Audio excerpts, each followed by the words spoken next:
Di sini saya akan menjelaskan seleksi dan staffing simulasi seleksi JF atau wawancara kerja. Pengertian seleksi. Seleksi menurut Sadarmayanti adalah proses penentuan dan pemilihan anggota yang telah memenuhi kualifikasi yang telah ditentukan. Seleksi juga dikatakan proses penyaringan calon anggota yang telah melalui tahap rekrutmen.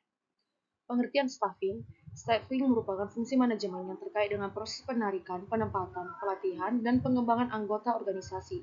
Ini melibatkan pemahaman akan berbagai bidang pekerjaan yang harus dilakukan serta penempatan individu yang tepat di posisi-posisi tersebut. Staffing juga mencakup penyusunan pasional mulai rekrutmen dan pengembangan. Proses seleksi, yang pertama penerimaan pendahuluan, yang kedua tes penerimaan, yang ketiga wawancara seleksi, yang keempat pemeriksaan referensi, dan yang kelima wawancara atasan langsung, dan yang keenam keputusan penerimaan, ketujuh evaluasi media. Tips membuat lamaran yang baik yaitu yang pertama impresif, yang kedua menarik minat, ketiga kualifikasi yang diraih, empat bahasa yang mudah dibaca, dan lima kalimat efektif. Definisi perekrutan dan kandidat. Perekrutan sumber daya manusia adalah setiap kegiatan dilakukan oleh organisasi atau lembaga dengan tujuan utama mengidentifikasi dan menarik karyawan atau pendidik dan tenaga kependidikan atau personal potensial. Proses rekrutmen dikenali sebagai pendekatan rasional untuk perekrutan.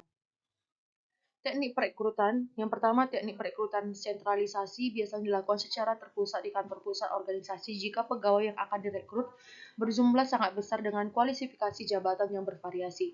Yang kedua, teknik perekrutan desentralisasi biasanya terjadi dalam organisasi yang relatif kecil, kebutuhan rekrutmen yang terbatas, dan dalam organisasi yang memperkerjakan berbagai tipe pekerja. Rekrutmen desentralisasi dipakai untuk posisi yang profesional, ilmiah, dan administrasi dalam suatu organisasi. Metode perekrutan yang pertama metode terbuka, yaitu pelaksanaan rekrutmen yang diumumkan melalui iklan di media massa. Yang kedua metode tertutup, yaitu pelaksanaan rekrutmen terbatas hanya untuk karyawan orang-orang tertentu saja, sehingga lamaran yang masuk tidak banyak. Proses-proses perekrutan, yang pertama penyusunan strategi, yang kedua pencarian pelamaran penyaringan, yang ketiga penyisihan pelamaran yang tidak cocok. Kasus pertama, di sebuah RS Madil Jakarta ada merasa kurang pegawai tetapi rumah sakit ini membutuhkan pegawai yang akan direkrut berjumlah yang sangat besar dengan kualifikasi jabatan yang bervariasi. Agar tercapainya pekerjaan yang baik, berdasarkan kasus di atas teknik yang digunakan adalah A. Sentralisasi. Soal kedua, kepala ruang RMIK merekrutmen karyawan akan tetapi terbatas hanya untuk karyawan orang-orang tertentu saja, sehingga lamaran masuk tidak banyak. Berdasarkan kasus tersebut, metode apa yang dilakukan? Yaitu metode B tertutup. Terima kasih.